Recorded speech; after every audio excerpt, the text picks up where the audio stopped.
तत्वज्ञानाच्या दृष्टीनं विचाराचे विषय 4, याच्या पलीकडे काही नाही. मी कोण आहे इथून विचाराला सुरुवात होते.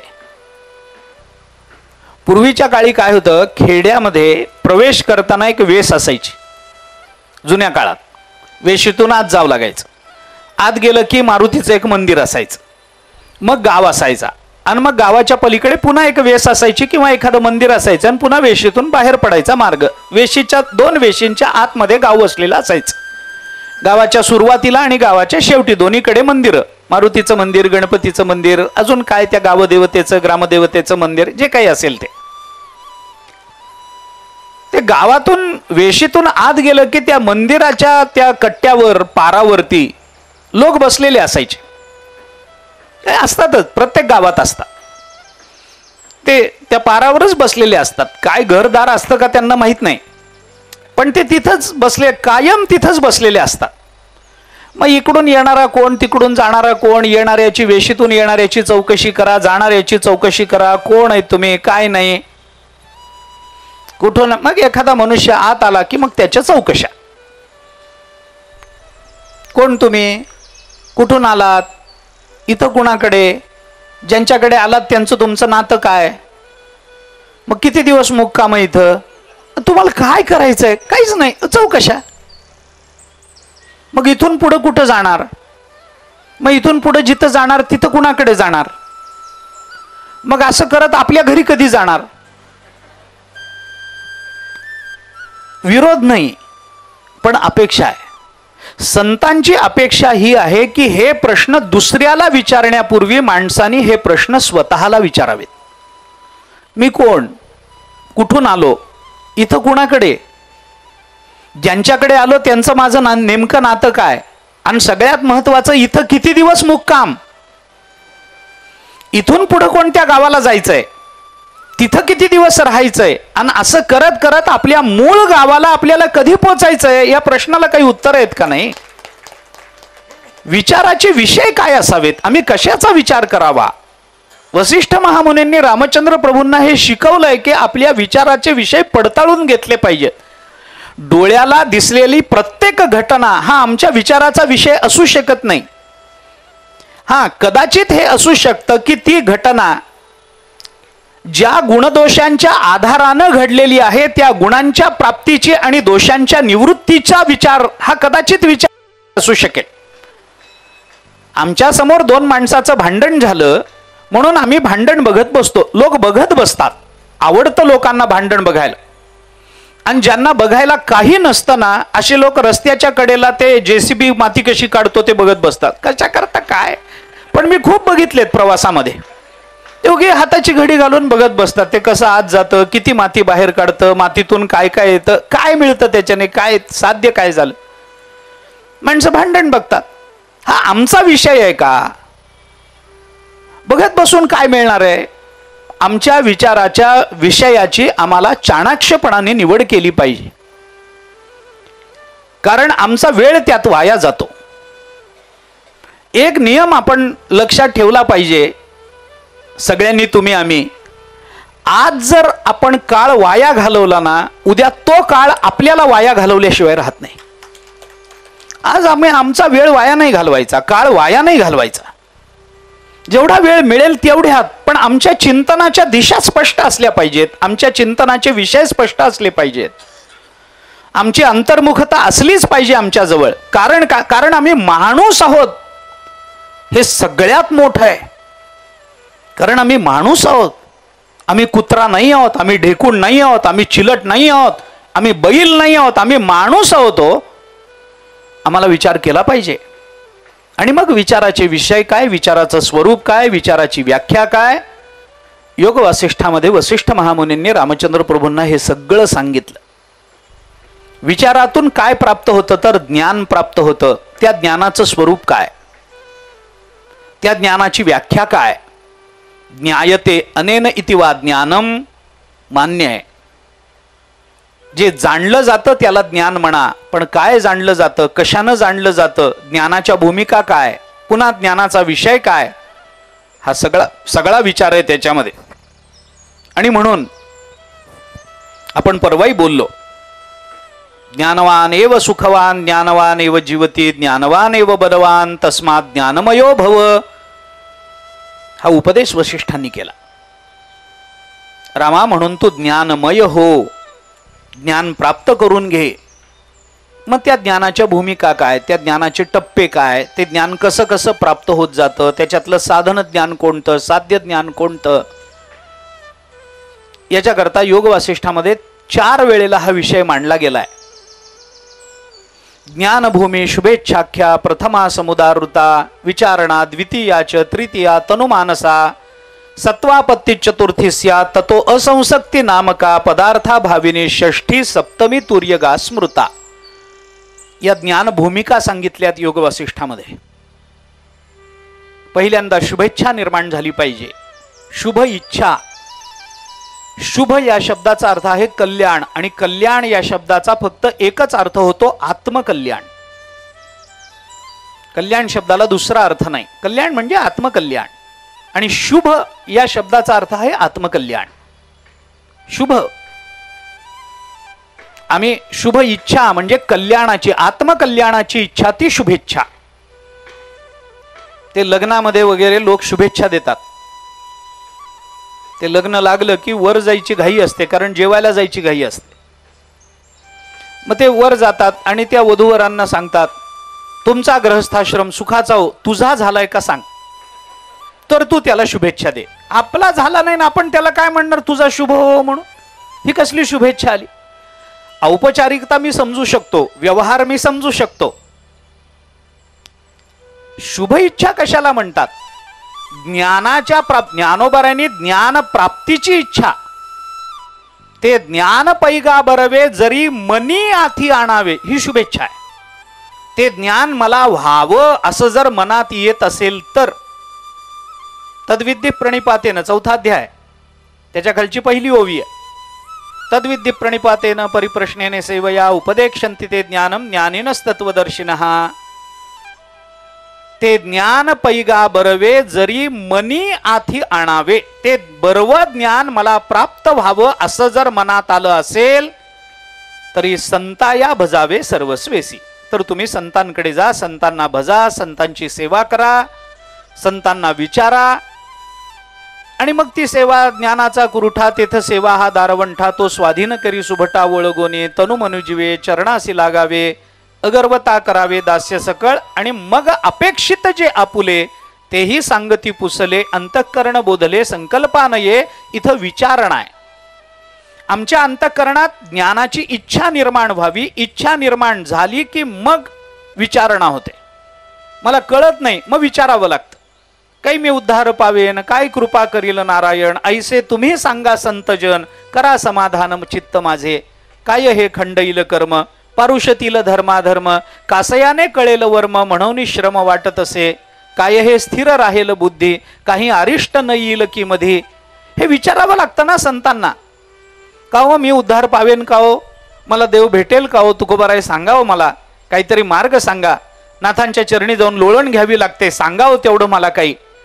माझ्यावर भगवत कृपा कशी होईल, मला संत भेटतील काय, भेटले तर मी त्यांना काय विचारू, ते कृपा करतील का माझ्यावर, परमात्मा कधी दिसेल मला, ते करण्याकरता मी काय करू. साधन आणि साध्य दृष्टीनं संतांकडे विचारणा करावी लागते. विचारणा द्वितीयाच तृतीया तनु मानसा, असं संतांकडे जाऊन त्यांच्याशी वारंवार संवाद साधला की आपली बुद्धिवृत्ती सूक्ष्म पदार्थाला ग्रहण करण्याच्या योग्यतेची व्हायला लागते त्यांच्या उपदेशाने. याला तनुमानसा म्हणतात. आता हे सगळं लांबलचक प्रकरण आहे, आणि हे संपूर्ण योग वासिष्ठामध्ये 3 ते 4 वेळेला याच श्लोकांमधून हाच उपदेश आपल्याला दिसून येतो. पुन्हा पुन्हा पुन्हा वसिष्ठ रामचंद्र प्रभूंना हे सांगतात. असं करत करत सप्तमी तुर्यगा स्मृता, तुर्यावस्थेवर अवस्थेला प्राप्त होणं ही ज्ञानाची शेवटची अवस्था आहे. याच्यातल्या पहिल्या 5 भूमिका, पहिल्या 4 भूमिका या साधन भूमिका आहेत, नंतरच्या 3 भूमिका या साध्य भूमिका आहेत. ते कसं मानायचं, काय मानायचं वगैरे वगैरे, आणि मग त्या तुर्यावस्थेला तिथपर्यंत पोचायचं. त्याला ब्रह्मविद, ब्रह्मविदवर आणि ब्रह्मविद वरिष्ठ असं म्हणतात. वेदांताचे विचार म्हणजे हे सगळं आलंय त्या योग वासिष्ठामध्ये. सगळा विचार आहे उपनिषदाच्या अंगाने. आत्मक्रीड आत्मरती क्रियावानेश ब्रह्मविदाम वरिष्ठ असं उपनिषद त्या संबंधामध्ये बोलतं. मग तो काय करतो? आत्मक्रीड आत्मरती, तो आत्मक्रीड होतो. आत्मरती पुष्कळ विचार आहे, पुष्कळ विचार. आपणामध्ये मिळो आत्मरती, एक खेळो एकाशी आत्मक्रीड. कोण करतं असं? क्रियावानेश ब्रह्मविदाम वरिष्ठ, तो त्या अवस्थेला पोचलेला महात्मा. तिथपर्यंत रामा आपल्याला पोचायचंय. याच्याकरता ही साधन परंपरा लक्षात घे. त्याच्याकरता अमुक कर, त्याच्याकरता तमुक कर, त्याच्याकरता तुझा व्यवहार शुद्ध असला पाहिजे. व्यवहार चांगला कसा होतो, परमार्थ चांगला कसा होतो, याचा विचार योग वासिष्ठामध्ये आला. व्यवहार चांगला होण्याकरता आम्हाला आमच्या परिच्छिन्नतेचं भान व्हायला, आमच्या मर्यादा कळणं, याच्यात व्यवहार चांगला होण्याचं लक्षण लपलेलं आहे. मर्यादा कळाल्या की व्यवहार चांगला होतो आणि व्यापकता कळाली की परमार्थ चांगला होतो. आम्हाला आमच्या मर्यादा कळत नाहीत म्हणून आमच्या प्रपंचात आम्हाला सुख नाही असं म्हटलं जातं. जे काही असेल ते, पण वसिष्ठांनी हे सांगितलं. त्याच्यानंतर वैराग्याचा विचार आला. वैराग्याचं प्रकरण फार चांगलं आलं, फार चांगलं वैराग्य प्रकरण आलं योग वासिष्ठामध्ये. आपण बघून घ्या ते वैराग्य काय येते. विषयाबद्दलच्या जिहासेला वैराग्य असं म्हणतात. ते पंचदशीकारांनी वैराग्याचं सगळं चिंतन एका श्लोकामध्ये मांडलंय विद्यारण्य स्वामींनी. दोष दृष्टी जिहासाच पुनर्भोगेश्वदीनता असाधारण हेत्वाद्या वैराग्यस्य त्रयोप्यमी, 5व्या प्रकरणात आहे. सगळं सांगत बसत नाही, पण हे असाधारण हेतू आहेत.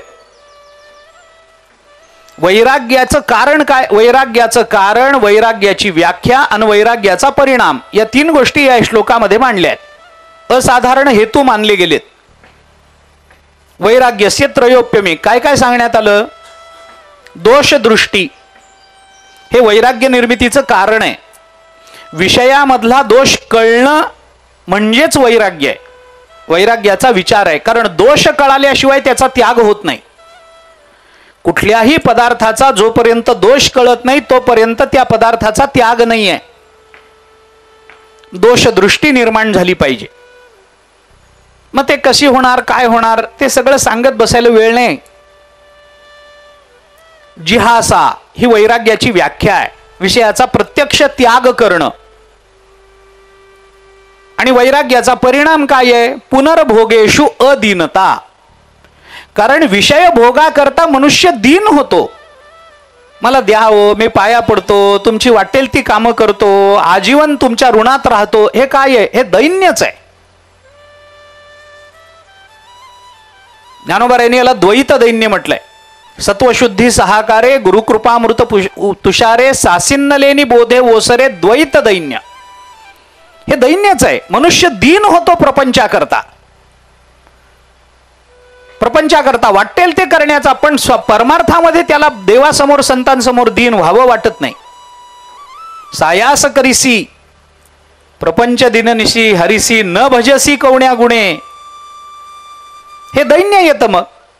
मग आम्हाला जिथून विषय प्राप्त होणारा असतो, आमची अपूर्णता, आमच्या जीवनातल्या विषयाची अपूर्णता जिथून भरून निघणार असते, तिथे वाटेल तेवढं समर्पण करायची माणसाची तयारी असते. तुम्ही म्हणाल ते काम करतो. मग अनैतिक कामाचीही तयारी असते. पण एवढं मला द्या, एवढे पैसे द्या, अमुक द्या, तमुक द्या, तुम्ही एवढं देणार आहेत ना, मग काय म्हणाल ते करतो. अखंड तुमचे गोडवे गात राहतो. दीनता आहे. वैराग्य निर्माण झाल्यानंतर जीवाला पुन्हा दीन व्हावं लागत नाही. पुनर्भोगेषु अदीनता, पुन्हा दीन व्हावं लागत नाही. हा वैराग्याचा परिणाम आहे. आणि दीन न होणं हे जीवाचं सार्थकत्व आहे. प्रपंचाच्या समोर दीन न होणं, परमात्म्यासमोर दीन व्हावं, कारण परमात्म्याला दीन आवडताच. पंढरीसी जारे आल्यानो संसारात दिनाचा सोयराय. ईश्वरस्य अपि अभिमान द्वेषित्वा दैन्य प्रियत्वाच्च, नारदांचं सूत्र आहे भक्तिसूत्रामध्ये. ईश्वर हा अभिमानाचा द्वेष करतो आणि त्याला दैन्य अत्यंत प्रिय आहे. दैन्य प्रियत्वाच्च. अरे त्याला प्रभू म्हणतात ते तो दिनांचं पालन करतो म्हणून. एतावान ही प्रभो अर्थो यद्दीन परिपालनम, भक्तिशास्त्रामध्ये वर्णन पुष्कळ आहे. पुनर्भोगेशु अदीनता, वैराग्याचं फार सुंदर वर्णन वसिष्ठांनी रामचंद्र प्रभूंसमोर मांडलं. कामम दृष्ट्वा मया सर्वा विश्वस्ता रावण स्त्रिया न तुमे मनसा किंचित वैकृत्यमुपपद्यते, हे रामायणातले मारुतीरायांच्या मुखातले शब्द आहेत. पुढे बघा, हे वैराग्याचं खरं स्वरूप मारुतीरायांनी मांडलंय. वैराग्य सगळ्यांच्याच ठिकाणी आहे. तसं जर म्हटलं तर आता आपण सगळे बसलो इथं, कथेमध्ये बसलो, प्रवचनात बसलो.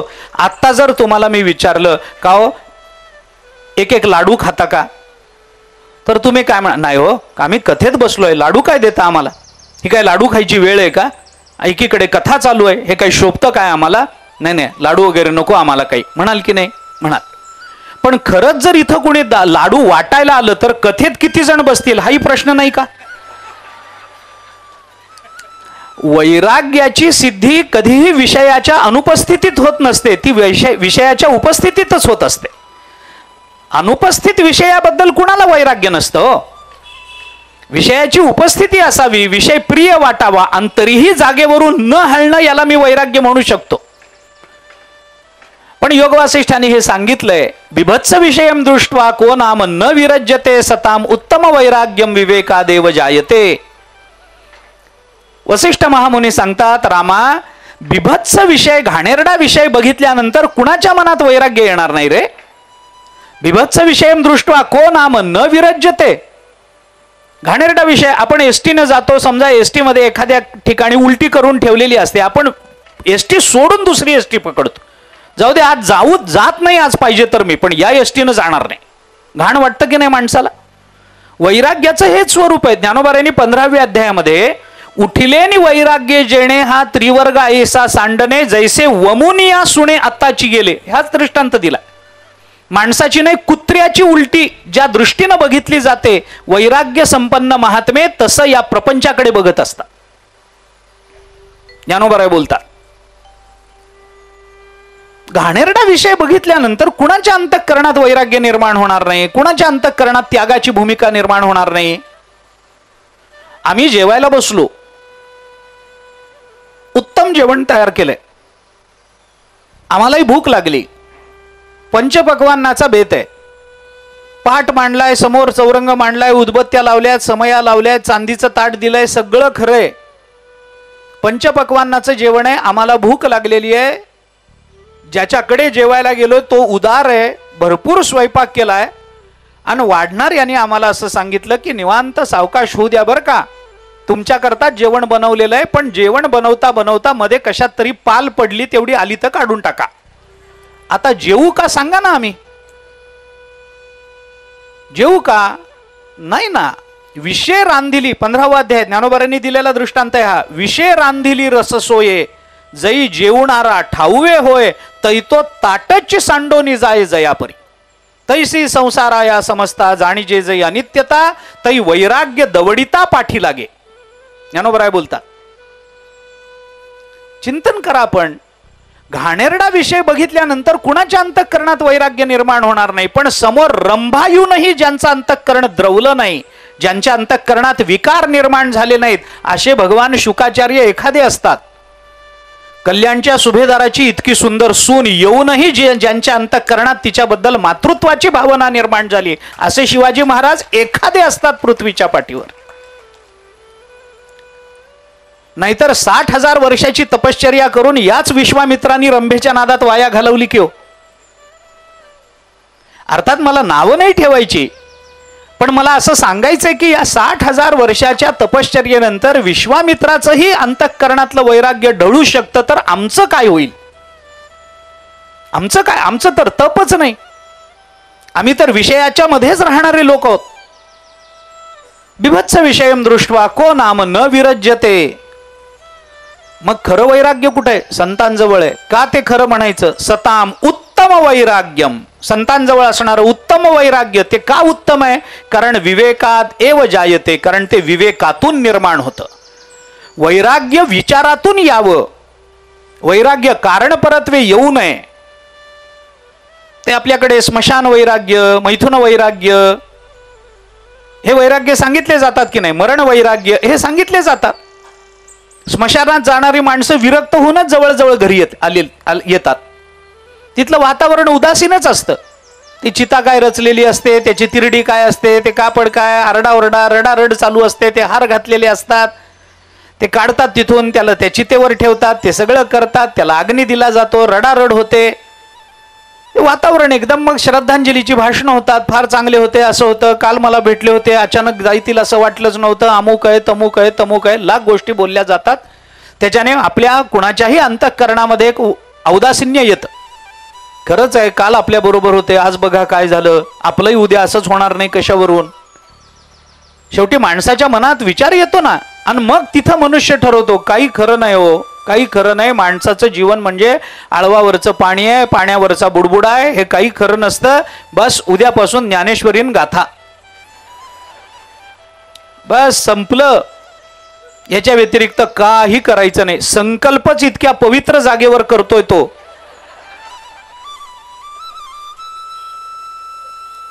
आणि मग तिथून घरी येतो, रात्र झालेली असते, थंडी पडलेली असते, बायको म्हणते अहो थांबा, पाणी गरम करते, आंघोळ घालते, जेवायला उशीर असतो म्हणून बायको कपभर चहा देते. त्या गरम चहाच्या कपामध्ये ती ज्ञानेश्वरीन गाथा कुठं जाते, तळापर्यंत सापडत नाही. नंतर कसलं वैराग्य आहे याला? उत्तम वैराग्य म्हणता का हे? वैराग्य म्हणून वसिष्ठ सांगतायत हे रामचंद्र प्रभूंना, हे आमच्या जीवनाला दिशादर्शक विचार आहेत सगळे.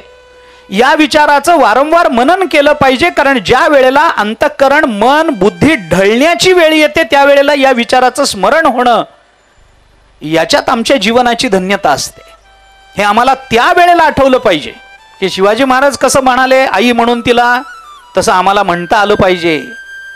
हे त्या वेळेला आठवावं लागतं, त्यावेळेला शुकाचार्य आठवावे लागतात, तर ते होतं. तुकोबारायांकडे आली नव्हती का स्त्री डोंगरावरती?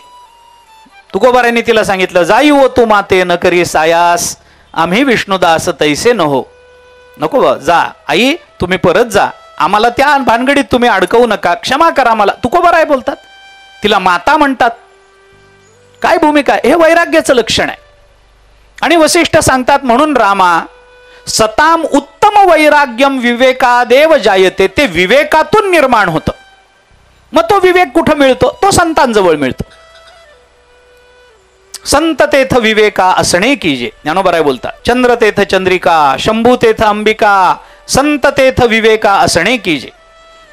संतांजवळ जा, वैराग्य संतांजवळ आहे. कितीतरी प्रमाण योग वासिष्ठातच खूप ठिकाणी हा विचार आला. नित्यम सज्जन संपर्कात विवेकादेव जायते, विवेकपादपस्यैव भोग मोक्ष फले स्मृतो. योग वासिष्ठातच आहे. संतांच्या नित्य संपर्कामुळे आमच्या ठिकाणी विवेकाची उत्पत्ती होते. नित्यम सज्जन संपर्कात विवेकाद एव जायते. आणि तो विवेक प्राप्त झाला की काय होतं? विवेकपादपस्यैव भोग मोक्ष फले स्मृतो. त्याच्याने भोग आणि मोक्ष दोन्ही विवेकाने प्राप्त होतात. विवेकातून वैराग्य मार्गाने आम्ही गेलो, आम्हाला मोक्ष प्राप्त होतो. आम्ही विवेकातून विचार मार्गाने आलो, आम्हाला भोग प्राप्त होतो. कसंही असेल, आपण संगती कशी लावा, पण वैराग्य विचार सांगितला. आणि या वैराग्य विचारानंतर अत्यंत महत्वाचा विचार रामचंद्र प्रभूंना वसिष्ठ मुनी सांगतायत, तो आहे मनाच्या उपशमाचा विचार. मनाचा उपशम कसा करावा, मन कसं ताब्यात ठेवावं, मन कसं शांत करावं, त्याला वृत्तीचा निरोध म्हणा, मनाचा निरोध म्हणा, मनाचं समर्पण म्हणा, मनावरचा ताबा म्हणा, काय कसं म्हणायचंय तसं म्हणा. मनाला जिंकणं म्हणा. मनोबोध काय आहे सगळा बघा ना, समर्थांचा मनोबोध. या मनोबोधामध्ये कुणाला उपदेश आहे? मनालाच आहे. मना असं कर, मना तसं करू नको, मना हे युक्त आहे, हे अयुक्त आहे, हे योग्य आहे, हे अयोग्य आहे, हे नीती आहे, हे अनीती आहे. तुकोबारायांनी नाही का, ऐसे जागवितो मना सरीसे जनासहित, तुकोबाराय म्हणतात. समर्थांनी केलेला, मनाला केलेला उपदेश, मनोबोध, मनाचे श्लोक आपण म्हणतो.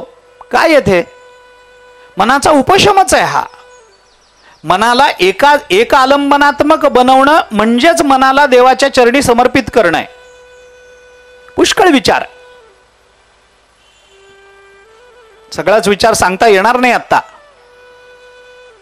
पण मन धावत असतं, चंचल असतं, त्याला आवरता आलं पाहिजे ना. ते समुद्राची होऊन ठेले ते विचित्ताचे चैतन्य जाहले जेथ यातायात निमाले घनानंद जे. ज्ञानोबा राय बोलता, आता कोठे धावे मन तुझे चरण देखिलिया भाग गेला क्षीण गेला अवघा झाला आनंदू. तुकोबा राय बोलतात, आता आमचं मन कुठं धावेल देवा, तुमचे चरण बघितले, आता आमचं मन कुठं धावेल. कुठं धावेल याचा अर्थ कुठेही धावणार नाही, म्हणजे स्थिर होईल. कुठे धावेल याला परिसंख्या अलंकार म्हणतात साहित्यशास्त्राच्या भाषेमध्ये. प्रश्नपूर्विका परिसंख्या हा अलंकार आहे साहित्यात. आता कोठे धावे मन, प्रश्नपूर्विका परिसंख्या, शुद्ध आणि प्रश्नपूर्विका अशा दोन परिसंख्या अलंकाराचा विचार आहे. ते अलंकार विचारामध्ये येतं. जाऊ द्या, आमचं मन कुठेही धावणार नाही. मन शांत होणं, देखिले तुमचे चरण निवांत राहिले मन, कासया त्यजिन प्राण आपुला गे माय. ज्ञानोबा राय बोलतात, स्थिर करायचं मनाला. कसं करायचं, काय करायचं, याला वेदांतामध्ये मनोनाश अशी संज्ञा योग वासिष्ठांनी दिली.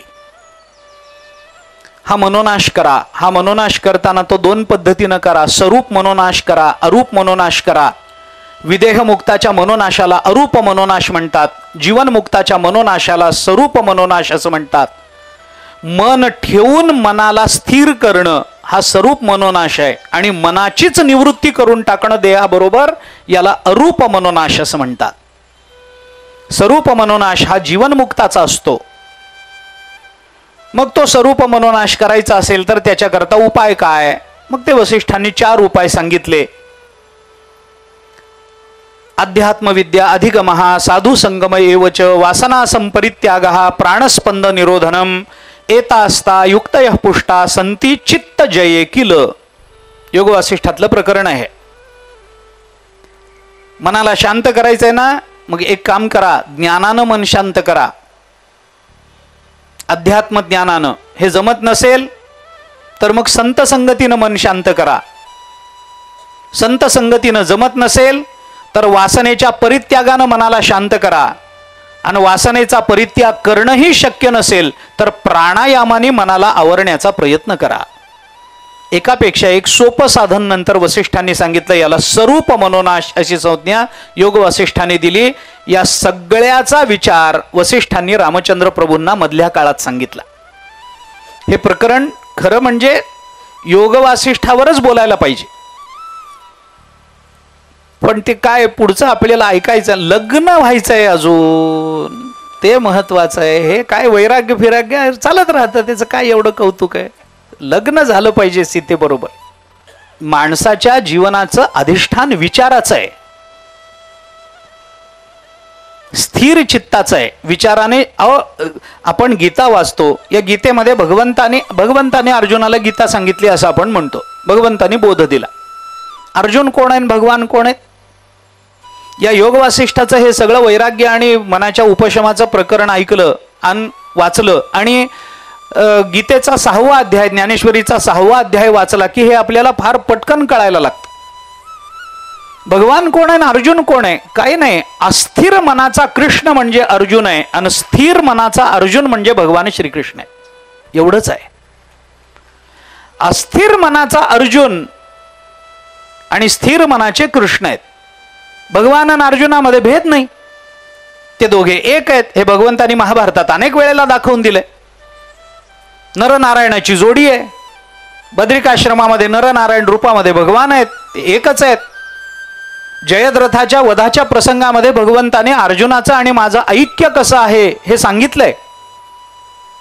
जयद्रथाचा वध ज्या वेळेला झाला, हा सूर्य हा जयद्रथ वगैरे ते सगळे प्रकरण जे झालं ना, त्या प्रकरणामध्ये भगवंतानी दारुकाला सांगितलंय, अर्जुन मला किती प्रिय आहे. किती प्रिय आहे म्हणजे अरे मी आणि तो एकच आहोत, हे भगवान बोललेत तिथं.